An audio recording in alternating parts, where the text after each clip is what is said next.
తెలుగు రాష్ట్రాల్లో ఇప్పుడు ఇమ్మీడియేట్‌గా ఏదైనా చేసే కార్యక్రమాలు రెగ్యులర్‌గా చేసేది? ఆ!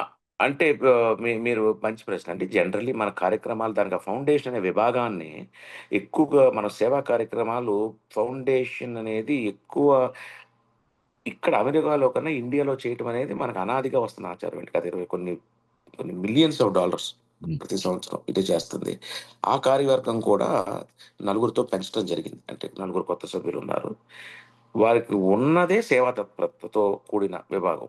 Charity is their primary responsibility. కాబట్టి ఉభయ తెలుగు రాష్ట్రాల్లో కూడా ప్రభుత్వాలతో దగ్గరగా పనిచేసి, ఉపద్రవాలు వచ్చినప్పుడు రియాక్షన్ చేయటం అనేది తానా ఎప్పుడు ముందుండి చేస్తుంది. ఎమర్జెన్సీ అంటే తానా లోకల్‌గా అమెరికాలో అయినా, ఇండియాలో వరదలొచ్చినా, లేకపోతే మనకి ప్రకృతి వైపరీత్యాలొచ్చినా ఎప్పుడు తానానే ఉంటుంది. అలా కాకుండా కూడా ఈ కార్యక్రమాలు అవసరాలు మారినట్టు ఆంధ్ర రాష్ట్రంలోను, తెలంగాణ రాష్ట్రంలో కూడా కొన్ని అవసరాలు మారుంటాయి గాబట్టి, ఇప్పుడే మొదలైన కార్యవర్గం అతి త్వరలోనే అక్కడ ఉన్న ప్రత్యేక అవసరాలు బట్టి కార్యక్రమాలు రూపొందించుకుంటుంది.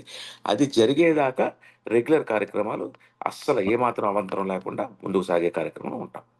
వండర్‌ఫుల్. వండర్‌ఫుల్ అండి. ఇప్పుడు టీమ్ స్క్వేర్ అవన్నీ మామూలుగా యథాతథంగా నిరంతరం పనిచేస్తూ ఉంటాయి. టీమ్ అందరూ స్క్వేర్ అనేది పనిచేస్తారు. అది ఒక మనకి ఏంటి ఒక మా సంస్థకి ప్రాణవాయువు లాంటిది. మా అంతే. సంస్థకి ఆ! చాలా మంది రిలేట్ అయ్యి సంస్థ గౌరవం ఇనుమడింపు చేసిన కార్యక్రమం టీమ్ స్క్వేర్. టీమ్స్. ఆ ఇటు ఫ్లాగ్‌షిప్ కార్యక్రమం అనేది నిరంతరం నిరంతరం. నిరంతరం జరుగుతూనే ఉంటది. ఎన్నో మంది ఇప్పుడు ఎక్కడైతే పదుల్లో ఉన్న కార్యకర్తలు వందల్లోకి త్వరలో వేలల్లోకి చేరబోతున్న ఒక కార్యకర్తల వ్యవస్థతో నడుపుతున్న అది ఇది. ఏ ఊర్లో ఇప్పుడు 50 రాష్ట్రాల్లో ఎక్కడ ఏం జరిగినా మనము ముందంటూ ఉండి చేయగలుగుతున్నాము.